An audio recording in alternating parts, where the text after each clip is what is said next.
The United Nations is sponsoring a meeting in Marrakesh next week, during which nations in attendance will sign on to a global compact for migration. Among the provisions of the compact are those that could, if made law, forbid any discussion of the negative effects of migration and punish media outlets that allow such discussions to take place. Thus, under such a UN-sponsored law, it might become illegal to say that the UN's migration compact is a piece of tyrannical garbage promoted by one of the most corrupt and abusive organizations in the world, filled with unaccountable power-mad chuckleheads for whom a piece of prime Manhattan real estate has been set aside in order that they might have a place to cheat on their wives while they misuse their diplomatic privileges by double parking before wandering indoors to empower lawless groups of blue-helmeted stormtroopers to sweep through some of the poorest nations on earth, raping women and children so that no sane person in this world would give a hair on a rat's ass what the UN thinks of migration or anything else, and should instead remember that the U in UN stands for unelected worthless dirtbags, and the N stands for not elected worthless dirtbags, all of whom should be stopped before they overrule the sovereign will of free peoples with the absurd fiats of smug and belligerent bureaucrats and the fat dictators who have empowered them to allow illegal invaders to pillage a Western world they did not build and can't understand, rather than sending these wannabe terrorists back to the crap-hole countries from which they came. And since saying that would be illegal, citizens of member nations would only be allowed to make such remarks as, "Oh look, migrants, mutilating the genitals of little girls. What a quaint and delightful custom." So I hope the representatives have a good time signing the Global Compact for Migration, and I hope someone crumples it up and makes them eat it. Trigger warning, I'm Andrew Klavan, and this is The Andrew Klavan Show. I feel hunky-dunky, life is tickety-boo. Birds are winging, also singing hunky-dunky-doo. Ship-shape, tipsy-topsy, the world is zippity-zing. It's a wonderful day, hurrah, hooray! It makes me want to sing. Oh, hurrah, hooray! Oh, hooray, hurrah! Hooray, hurrah! We are back. And tomorrow is Mailbag Day, as you know, so you should get ready. If you are a subscriber, you should go to to dailywire.com, click on the podcast button, hit the Andrew Klavan podcast, hit the mailbag, and ask me any question that you want. You can ask about religion, you can ask about your personal life, you can ask about politics, and all my answers are guaranteed 100% correct, so you have nothing to lose, and they will change your life, so you might have something to lose, unless they change it for the better, which occasionally they do. And if you're not a subscriber, why not? You should subscribe. It's only $10 a month. It's $100 for the year, and you get the Leftist Tears Tumblr with that. You get Another Kingdom, the wonderful story starring Michael Knowles, and you get Knowles' show and Shapiro's show and all kinds of things. It's a great deal. Plus the merch store, I think you get some discounts there, I hope, and all kinds of things. It really is a good deal. You know what you should also get? You should get the Lefties Dictionary. If you have not gotten the Lefties Dictionary for Christmas, for somebody for Christmas, Christmas Cannot Come. Go on and get that at Amazon.com. That is my book that tells you what the people who don't know what they're talking about are talking about. You'll be able to understand lefties at last. Plus, Christmas is coming, and you know what that is like. It means that about 5 o'clock in the morning, 4 o'clock in the morning, your kids are going to be bouncing on the bed saying, Santa is here, wake up, wake up. You're going to need some Black Rifle coffee. Black Rifle Coffee is the only coffee company out there that gives a portion of their sales to veteran and first responder causes, and it is really, really good coffee. Black Rifle Coffee is roast to order, guaranteeing you fresh, delicious coffee with every order. Black Rifle's Coffee Club makes things easy. Just pick your blend and the amount you want, and Black Rifle will ship your coffee right to your door every month, hassle-free. And Black Rifle Coffee makes giving the gift of great tasting coffee easy by offering 3, 6, and 12-month prepaid and pay-as-you-go subscriptions available for gifting. And like I said, it really is good coffee, the best tasting, most energizing, and they help veterans and first responder causes. Black Rifle Coffee is the gift that keeps on giving. Visit blackrifle.com/Klavan and receive 15% off your order. That's blackrifle.com/Klavan for 15% off. blackrifle.com/ how do you spell it? It's Klavan, no E's. In Klavan, I just make it look this easy. I know, it's amazing. All around the world, elites are hearing the voice of the people, and they want it to stop. I mean, this is an amazing thing. Whatever you think of Donald Trump, whatever you think of some of the more populist nationalist leaders who are rising up in Europe. Whatever you think, whether you love Trump or hate these guys or whatever, it doesn't matter. You do have to understand that the people are voting for them. They are sending a message to the elites of the world. And so Donald Trump, he may not be saying things the way you like them. You may not like him. You may love him. It doesn't matter. But he's saying something. He is bringing a message from the people to the people in power. Have you heard anybody who's anti-Trump, even one person, say out loud, you know, I don't like this guy, but the people did elect him, so maybe there's something I should be listening to? You know, have you heard one news outlet, one newsman anywhere say, you know, I don't like Donald Trump, he's always attacking me, but maybe I'm wrong. You know, maybe I should change. Maybe we should reform our industry a little bit so both sides get a say. Not one person. Has one leftist person said, I don't like this Trump guy and he's yelling at me, he's kind of right wing, but maybe the people are trying to tell me that instead of being obsessed over the 0.04% of people who think they're the opposite sex, maybe we should be thinking about putting food on people's tables and helping the job situation. Has any leftist, I haven't heard a single leftist say that. Has one never Trumper? These are the people that, of course, they always get us because they're most like us. But has one never Trumper said, I do hate Donald Trump, and yet, maybe the people are telling me that all my pretty theories weren't doing the things that conservatism is supposed to do, like keep people free, like convince people not to vote for leftist morons. Maybe there was a problem that made it possible for Donald Trump to wipe these people away. No. The answer is no. None of these people has done any of that. The press the press has just become worse. They've doubled down on their hatred, not just of Donald Trump, but of the people who elected him, us. They tell themselves, it was Vladimir Putin. He was, that Putin, it was Russia. Russia was hiding under every single voting machine, pulling the levers so that's how Donald Trump got elected. They tell themselves that, we're racist. That's why we elected Trump. We want to be racist. Never mind the fact that black people are working more, that their jobs, their income is going up. Never mind all that. The reason we voted for Donald Trump is because we don't like our fellow Americans if they don't have the right color skin. It's got to be it. Because otherwise you'd have to listen to what he's saying. You have to listen at least to what the people were saying by sending them there. And so let me just show you. I want to show you some clips today of elites with their heads planted so far up their backsides that you may not be able to hear their voices. I mean, here is just a hilarious piece. I just want to show you how rigidly, how completely, with how much effort they want to silence the voices of the people they are supposed to serve, okay? There's a climate change meeting. It started yesterday. It's in Poland. So, of course, everybody flew to the climate change meeting, emitting what they say are 55,000 metric tons of carbon dioxide, the greenhouse gas that the UN officials are trying to keep from accumulating in the atmosphere. This thing is just absolutely, but elites get to do this because they are talking about climate change. So the fact that they're destroying the climate with their jet planes and their traveling, that doesn't matter. So David Attenborough, right? He is the famous naturalist. He's done a lot of these PBS specials. He's become very famous. He gets up and gives a speech. Listen carefully to what he is telling the gathered poobahs of climate panic. Right now, we're facing a man-made disaster of global scale. Our greatest threat in thousands of years, climate change. If we don't take action, the collapse of our civilizations and the extinction of much of the natural world is on the horizon. The world's people have spoken. Their message is clear. Time is running out.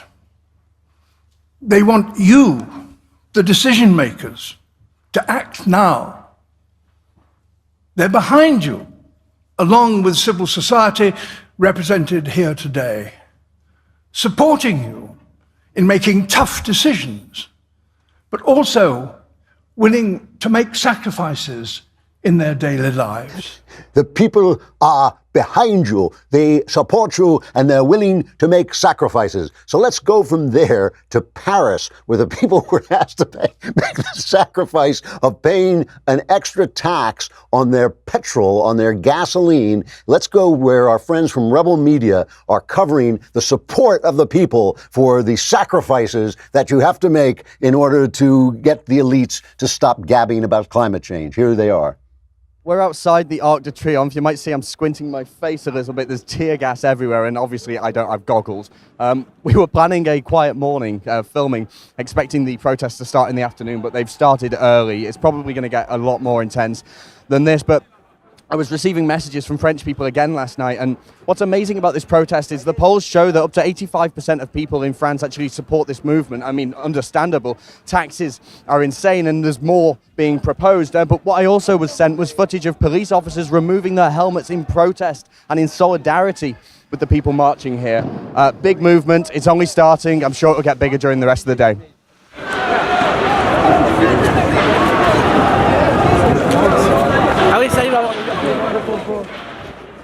The people are behind you. Unfortunately, they're coming up behind you with a gigantic club, which they're going to beat you into the ground because they don't think climate change is worth paying extra taxes for. So get the tear gas ready. Otherwise, you're going to be hearing the voice of the people shouting in your ear. You'll hear how much they support you as they pick you up and throw you into the sand. I mean, could people be any more clueless? Could they be any more? The people are behind you, ready to make the sacrifices that they, oh my goodness, here they come. I must go. So long. I'm running away now. Stamps.com. You heard me talking about it yesterday. If you were watching the Daily Wire backstage, if you weren't, you should go back and watch it. I love Stamps.com. Stamps.com brings all the services of the post office into your computer. We love the post office. They do a great job, but like everything else, you want it in your computer. You don't have time to drive down there, especially if you live in LA, where 5 miles is 40, 50 minutes away. You want everything in your computer. And I like it because I'm old enough to remember when you did this with a stamp and you had to lick it and it tasted of glue. And now it's like I said, like, look, Ma, look, you put the thing in the computer and the gizmo and the stamp comes out. It is really, really terrific. You can print postage any day, anytime. Stamps.com is always open, and it saves you time and it saves you money. Right now, you too can enjoy the Stamps.com service with a special offer that includes a 4-week trial plus postage and a digital scale without any long-term commitments. Go to Stamps.com, click on the microphone at the top of the homepage, and type in Klavan. That's Stamps.com, and enter Klavan, and you can send your mail right away with the question, how do you spell Klavan? It's Klavan. You know, there used to be a funny story about one of the great television writers. There still is a funny story about one of the great television writers, Stephen Cannell. And I got to know Stephen just a few years before he died. We became kind of pals. And he's the guy who wrote the Rockford Files, and he wrote the A-Team. He was just a major contributor to television. And there was a story about him pitching an idea. I think it was about illegal immigration. I think it was about immigrants, coming into the country or something. He was pitching this idea in a room, and somebody said, well, what do you do about all the complex politics? Because it was a comedy. And he said, what do you do with all the complex politics and all the kind of edgy stuff? And Stephen said, we won't write it. I think that is what the news media is doing with these riots in Paris. These riots, I mean, what has happened is Emmanuel Macron said that somehow they had to cut back. This carbon tax thing is very popular among the elites. They love the idea of carbon tax. They think it's going to save the world. And so the French who don't really pollute all that much in the first place, and their driving doesn't pollute all that much, but it pollutes a higher percentage than in Germany, because Germany idiotically shut down all their nuclear power plants. So because they got scared of the disaster in Japan, so they shut down one of the safest, least polluting energy sources they had, and now they can say, oh, our cars are not as polluting as our other things because they shut down their clean nuclear power plants. So in France, he wanted to cut down how much pollution was coming out of their cars, puts on this tax. The poor people there, they got something like an 8%. I don't remember the exact number, but it's like an 8% unemployment. Their GDP is under 2%. So they're not doing very well. And the last thing they need is a tax, especially out in the countryside where you need your car to get to work. So what do the networks here do? they just don't. They do what Cannell said. They just don't write it. Here are the Nets reporting on these riots. Listen to what you don't hear. You don't hear climate change. You don't hear environment. You don't hear anything. Only one of them even mentions that a fuel tax set this off. Remarkable images overseas tonight. The protests gripping Paris. Body cam video showing police rushing to the famous Arc de Triomphe, where protesters were vandalizing the monument. Protesters known as Yellow Jackets are angry about rising gas prices and living costs in France. The biggest crisis yet for Emmanuel Macron. The government is considering imposing a state of emergency. Tonight, no end in sight to the turmoil across France, including more confrontations with police.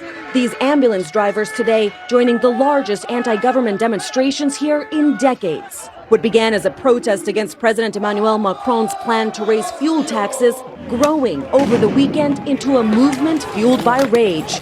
Anger from those who say his policies favor the wealthy. Streets barricaded, cars lit on fire, snipers perched on rooftops. Police body cameras capturing this clash at the Arc de Triomphe. Riot police battling with protesters clad in yellow vests. I love it. So they just leave it out. So finally, Macron caved. He has delayed the tax increase for 6 months. This is the first time he's ever backed down on any of his plans, because in France, you're going to deal with rioters because they basically don't understand that money has to be made in order to be spread around. So anytime you ask them to work hard or anything like this, but in this case, this is Macron, the elite little fascination they have with this climate change thing, which is going to have to be solved by technology anyway. I mean, this is the thing about this. It's not that there's no climate change. I don't think anybody knows how much of it is caused by human endeavor, but certainly some of it. We do pollute, we do change the environment. But none of these plans, the experts say none of these plans is going to do anything. What really is going to have to happen is there's going to have to be some technological innovations, batteries that store solar power better, and things like that are going to cut this stuff down. All this is virtue signaling. It's virtue signaling on the backs of the poor. That's what it is. It's virtue signaling on the backs of the poor. So finally, Macron blinked. But what I love about this is Attenborough is in Poland telling people, the people are behind you. Clearly, the people are behind you on the streets, ready to throw you, tar and feather you, and throw you into the Seine. And the networks handle that. They just don't report it. The Cannell method. They just don't write it, and that way the voice of the people doesn't exist if you don't hear it. And the other subject on which this is true is migration. I was that opening I did about the UN. I am not joking about this. The UN next week is going to hold this meeting in Marrakesh, and they have this global compact on migration. And it's called the Global Compact for Safe, Orderly, and Regular Migration. And you can tell by the name of that it's all about being in favor of migration. They pays a little bit of lip service to the sovereignty of the nations who are being swept under by people from failed states. It doesn't pay any attention really to whether they want to keep their culture intact, to whether they can handle these people, to whether they can afford to give to people who haven't been paying taxes all the services that Western nations provide. They don't talk about that at all. All they really talk about is, don't you insult these poor migrants who get to sweep into their country. So essentially, this is the UN saying, all these tyrants who run the UN and spend all their time sitting around going, Israel, I hate Israel. We must pass another resolution against Israel. All these clowns who sit around the UN, double parking in Manhattan and then going off to throw their mistresses out the window in some hotel. All these clowns are going to tell the West, oh yeah, and all these failed states, you just have to take them in. You have to take them in and spend your money on them because these countries are not going to do it. Instead of chasing some of these tyrants and idiots out and establishing the rule of property law, free trade, capitalism, all those things that help people come out of poverty. Instead of doing that, they let the tyrants, the madmen run the asylum, and now they want everybody to sign on. And so, of course, in England, something like 40,000 people have already, which I think is the population of England, have already signed a petition against this. And one of the people, the EU migration commissioner, Dimitris Avramopoulos or something like this, said, he told a German newspaper he doesn't understand why anybody would oppose the pact because it's not binding. The pact is not binding. So why wouldn't you sign it? Which is absurd. If you don't agree with it, why would you sign it? And of course, once you sign it, you accept the terms of the pact, which is that basically migration is a human right and anybody should be able to do it. This guy was put on Twitter. I'm sorry, I don't know his name. I couldn't track down his name, but he is an EU MP, and he was protesting. They put him on Twitter as if he were supporting this pact, but he's protesting the pact, and he describes what I was talking about in the opening, this idea that they're going to simply, they can deal with the voice of the people simply by shutting it down. Here he describes it. Participating countries are set to sign this agreement. And although this joint agreement isn't binding, it's still meant to be the legal framework on which the participating countries commit themselves to build new legislation. And one basic element of this new agreement is the extension of the definition of hate speech. The agreement wants to criminalize migration speech. Criticism of migration will become a criminal offense.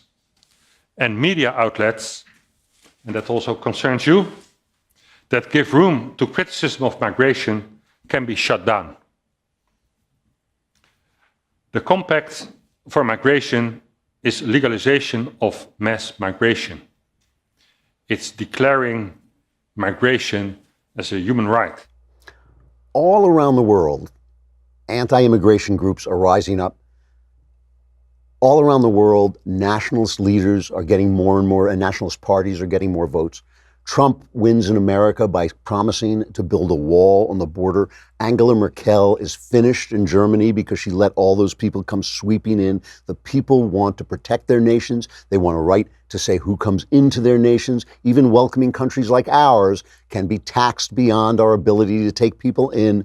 And the elite hear these voices and they want them to shut up. They are telling you, hey, don't tell us what to do. We're the elites. And the way they do it, the guy just described it, they define it as hate speech. And that, which brings me to our pals at Apple, who are doing exactly that. But first, let us talk about Candid Co. Have you ever had a problem with your teeth that you've always wanted to get fixed? Here is an option with Candid Co. that can help. You won't need to go through the hassle of long-term treatment or wire braces, and you can do it all from the comfort of your own home. It's this new company. It's called Candid. Candid is helping people gain confidence through accessible and affordable orthodontic care. Candid makes the process of straightening your teeth convenient and easy by having the customer take the process into their own hands. You get straighter and brighter teeth in an average of 6 months, and it costs 65% less than braces. We made Knowles try this out because I have a gap in my teeth that I actually am fond of. I wanted to keep it, but we made Knowles try it out, and look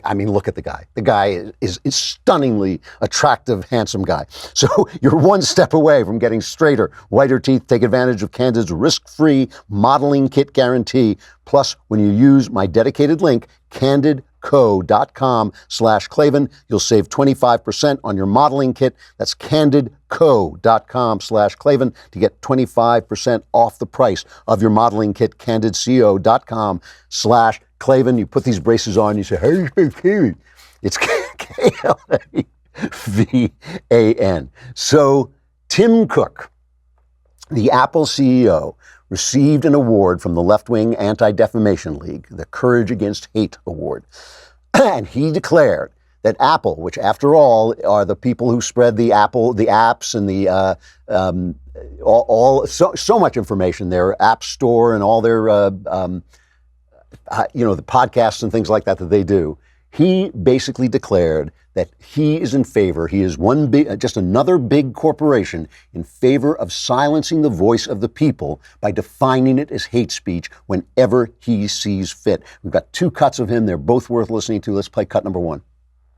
At Apple, we believe that technology needs to have a clear point of view on this challenge. There is no time to get tied up in knots. That's why we only have one message for those who seek to push hate, division, and violence. You have no place on our platforms.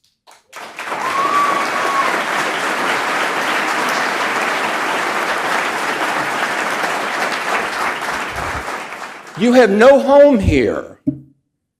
From the earliest days of iTunes, To Apple Music today, we have always prohibited music with a message of white supremacy.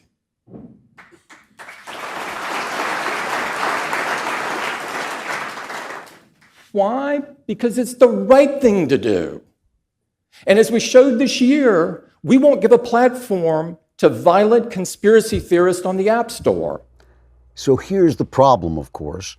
Who defines hate speech? And we know it's the big corporations, and the big corporations are left-wing. You know, the left used to know this. The left used to know that big corporations are not good or bad, but they are power centers, and power centers have to be diluted. They have to be played off other power centers, and the government, which is a power center, has to play off them as well. The left used to know this, but they have forgotten it because now the corporations are on their side, so they think, hey, we've got the power, so now it must be a good thing.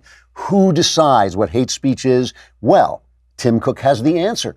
He decides. Here is him telling you that the voice of God speaks to Tim. Let's hear it. My friends, if we can't be clear on moral questions like these, then we've got big problems. At Apple, we are not afraid to say that our values drive our curation decisions. And why should we be? Doing what's right, creating experiences free from violence and hate, experiences that empower creativity and new ideas, is what our customers want us to do. I believe the most sacred thing that each of us is given is our judgment, our morality, our own innate desire to separate right from wrong. Choosing to set that responsibility aside at a moment of trial is a sin. It's a sin. It's a sin. The voice is speaking to him. That voice is the voice of God. The voice of leftism is the voice of God. If you have that voice inside you, the most sacred thing you have, what about the people who sacredly disagree with him? What about the value of free speech, which is speech that you don't like being allowed to speak? That's the voice inside me. The voice inside me says the right thing to do is to let people speak. The right thing to do is let every voice be heard and trust that the right will win, the right ideas will win. So this is the left. This is the left now, the sacred left, telling us that their religion is so sound, that the voice of God speaks through them so well that they can decide what hate speech is. I want to close by reading a little piece of this article that was in the Atlantic Monthly by a left-winger. This is a left-wing lawyer named Joan Williams, and she wrote a piece for the Atlantic, The Democrats' White People Problem. And she starts out by quoting Steve Bannon. And Bannon says, I want the left to be talking about racism every day, because if the left is focused on race and identity and we go with economic nationalism, we can crush the Democrats. And what she says is she feels that this is racist himself. I don't hear Bannon saying that. What I hear Bannon saying is let them get mired in identity politics and we'll talk about the economy, stupid, and we can win. That's what I hear Bannon saying, but I'm not going to judge. I mean, Bannon has said some things that I found very suspect, but I'm not going to judge. Now, she says Trump is using this by carefully timed injections of racism, the Muslim ban, okay?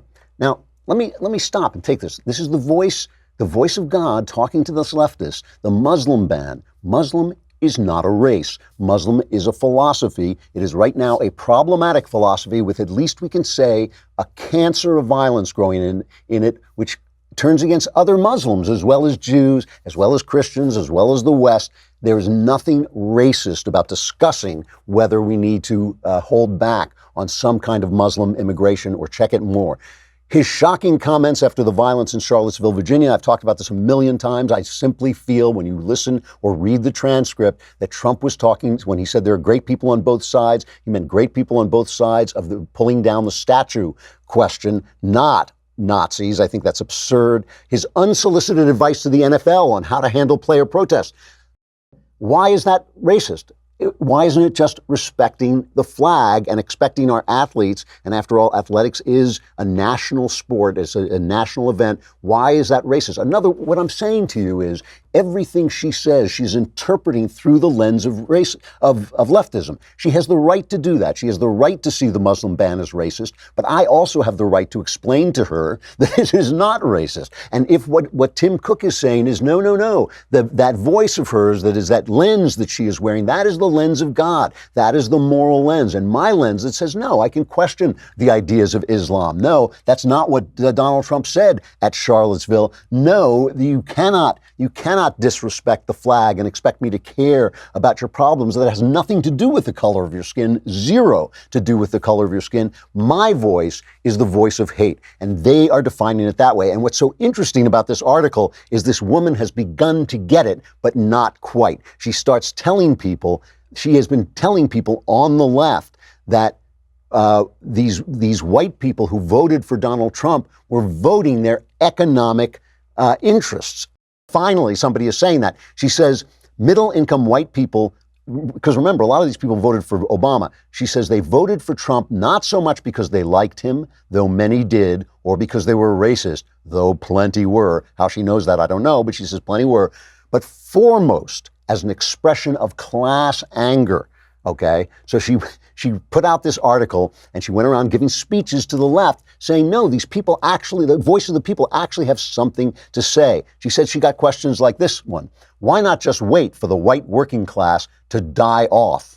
That was the question, she said. And she responded, do you understand now why they voted for Trump? Your attitude is offensive and Trump is their middle finger. Here is a leftist who, for all her prejudice, for all her looking through the lens of leftism, for all her inability to hear what people are saying, here's something of the voice of the people. She half gets it, because maybe none of it is about race. Maybe none of it. Maybe people want their borders sealed because that's their right. It is their right to decide who comes in the country. Maybe people want jobs because that gives their lives meaning, and they're perfectly happy if the person next to them is another color, as long as they both have jobs. Maybe people don't want you to destroy their economy in the name of climate change because they know it won't work, not because they're racist or stupid or anything else. Maybe the voice of the people is the voice you should be listening to instead of Tim Cook's inner voice, which is just his own and just a religious idea that is fake religion, false religion, instead of the true religion, which has sought hard and long for discernment on how to know when that inner voice is the voice of stupidity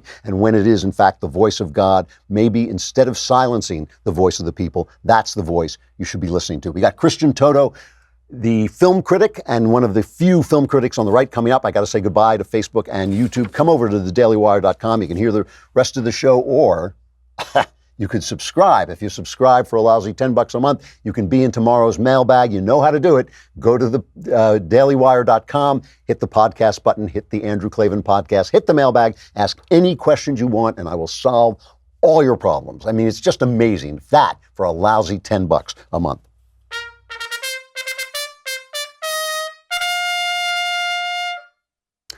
All right, Christian Toto is an award-winning journalist, film critic, and podcaster. He's the founder of HollywoodInToto.com, a site I just love because it's not only a look at pop culture from the right, it is an informed look at pop culture from the right, which doesn't happen enough. He's the host of the weekly Hollywood in Toto, HIT podcast, which offers a right-of-center perspective, entertainment news. Christian, it's good to see you. It's been a while.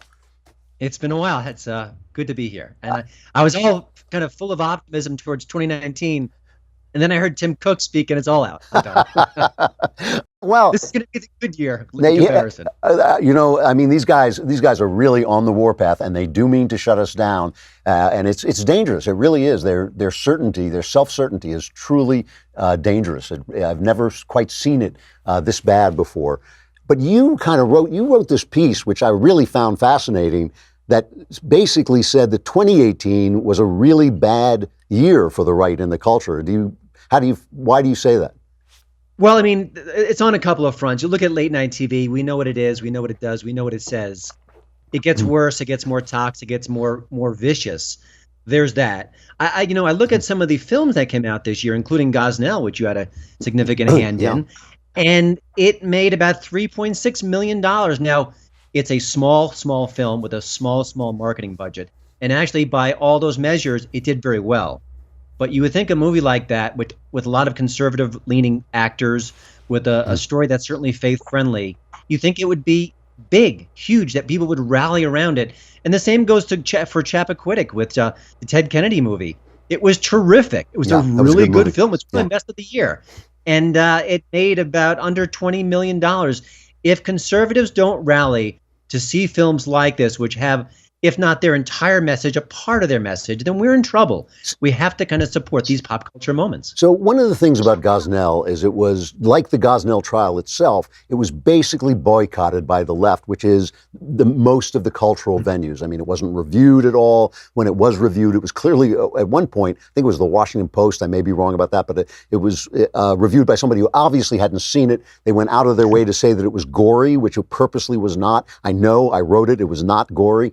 And they went out of their way to ignore it the way they went out of the way to ignore the trial, because they didn't want people thinking, oh, maybe abortion is not such a good idea. And yet you're saying the problem is on the right. You feel the problem is more on the right than it is on the left?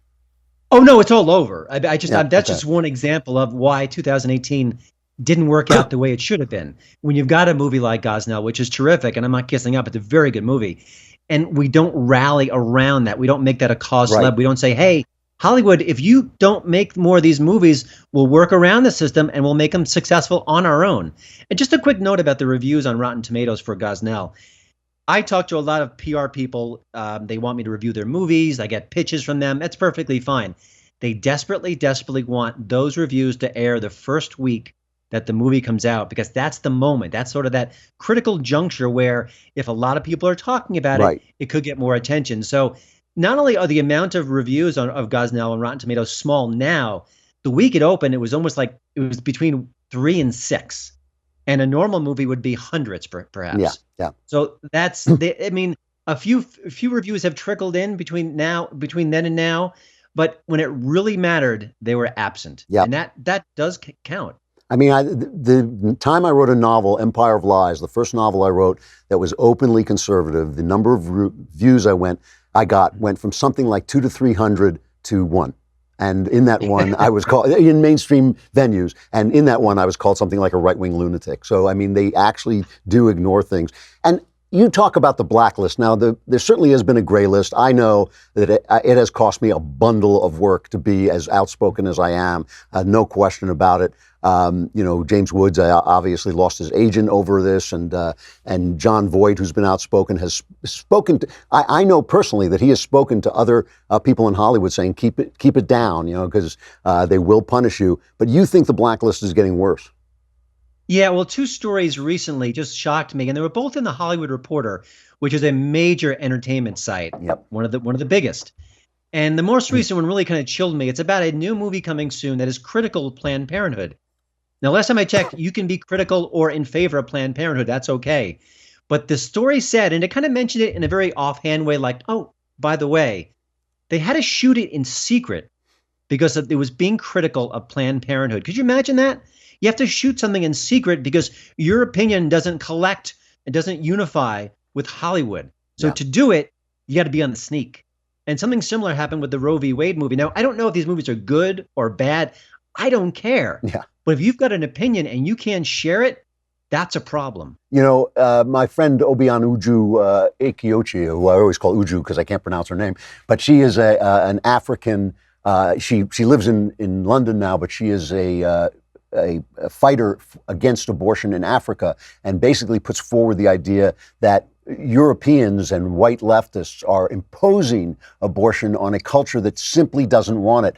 Today, she was censored on both Facebook and Twitter, which is insane that the white poobahs of Facebook and Twitter are telling this black African woman that she can't speak for her culture if she is going to speak against abortion.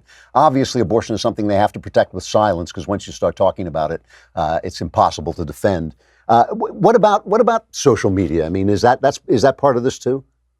Yeah, I mean, we're seeing people, like you just said, examples where they're not doing anything wrong per se. They're not saying you need to burn someone's house down. They're not being vicious or vile, giving personal information out. Things that you think, okay, It is a public platform. That's crossing an obvious line.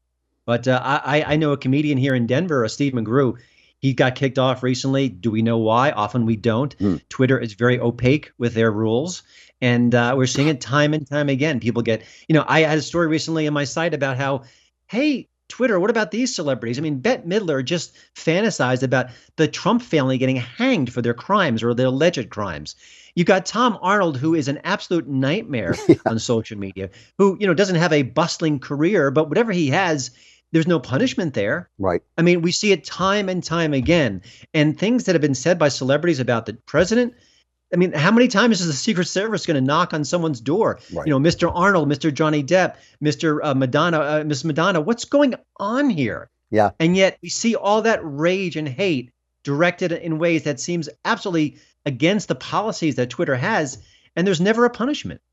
No, it's all James on Woods one was side. punished. And they've gotten very arrogant about it. They've gotten, that guy, Jesse Cook, who I think his name was, who was the radio host who got knocked Jesse off. Kelly, I think it was. Jesse Kelly, sorry, absolutely right. But, they were so arrogant until they were called out by the government, basically, and then they backed down. But I think the government's going to have to get into this because they are really censoring people. So what do we do? You started out by saying you were looking forward to 2019. You thought it might be better. Why? Mm-hmm. Well, I mean, we still have some elements of social media.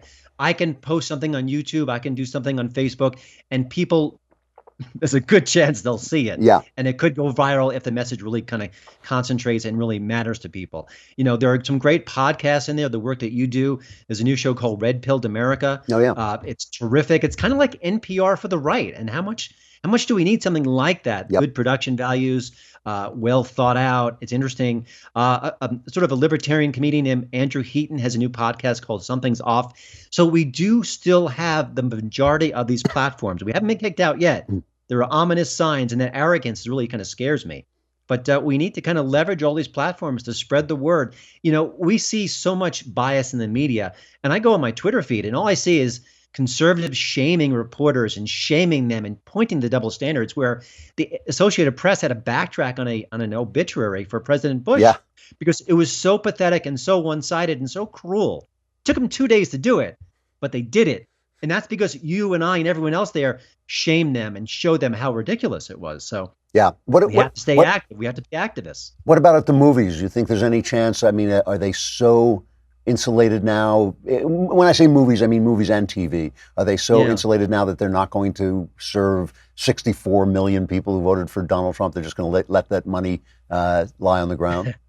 There's a lot of money on the table across the board. Do you think they'd have one late night comic who is at least center right? Unbelievable. One. Just give me one. That's all we want. Yep. That person, that guy or gal would be a superstar. It's I amazing. would watch them every night, even if they were moderately funny. It's hard. I just watched this generic horror movie. It's coming out in a few weeks called Monster Party. And in it, there's a Trump little kind of dig at Trump out of the blue, apropos of nothing. But that's where we are because Hollywood is obsessed. You read the Twitter feeds of celebrities. They can't take a step without thinking about how much they hate Trump and how much they have to tell you that they hate Trump. So from a content creation point of view, we've got to work out of that system, which is what Gosnell did. Yeah. It didn't go straight through the traditional media outlets. It went around it. So it's still possible. It's just much, much harder. Yeah. Well, I think Trump as a real estate mogul has done a good job of taking up space in their heads for free. Christian Toto, great to see you. Hollywood in Toto. Really check out this site, hollywoodintoto.com. Will that take them to your podcast as well? I've got a link right at the top of the page for the podcast. Okay. It's pretty clear, so they can do both. Okay, great. Well, have a great holiday, and I'll see you next year. Thank you. You too. Bye. Sexual follies.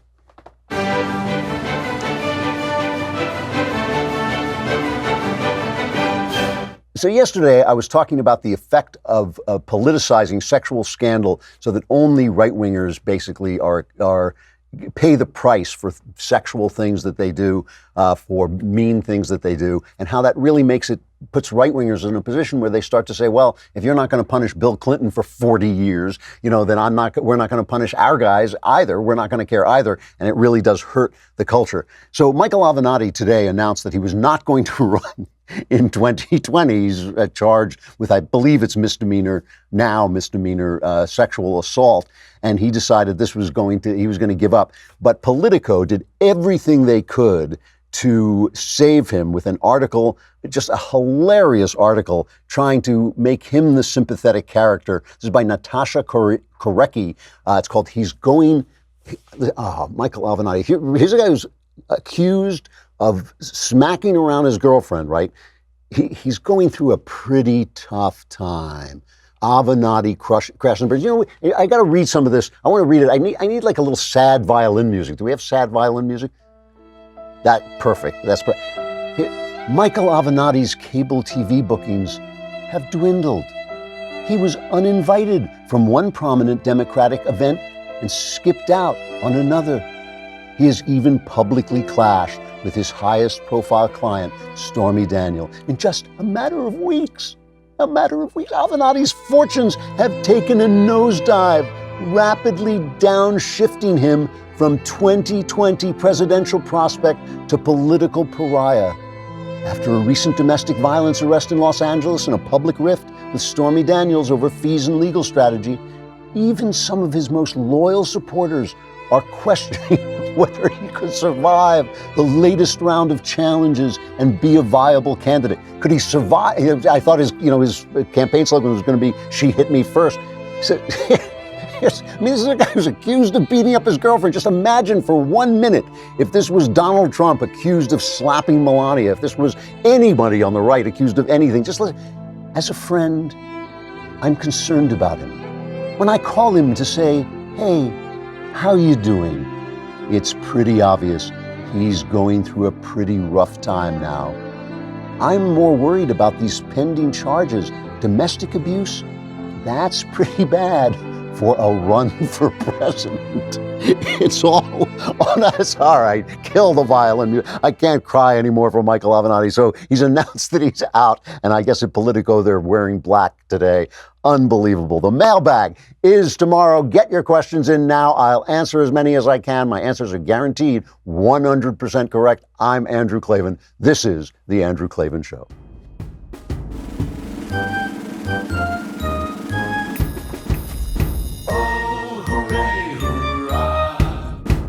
The Andrew Klavan Show is produced by Robert Sterling. Executive producer, Jeremy Boring. Senior producer, Jonathan Hay. Our supervising producer is Mathis Glover. Technical producer, Austin Stevens. Edited by Alex Zingaro. Audio is mixed by Mike Cormina. Hair and makeup is by Jesua Alvera. And our animations are by Cynthia Angulo and Jacob Jackson. The Andrew Klavan Show is a Daily Wire Forward Publishing production. Copyright Forward Publishing 2018.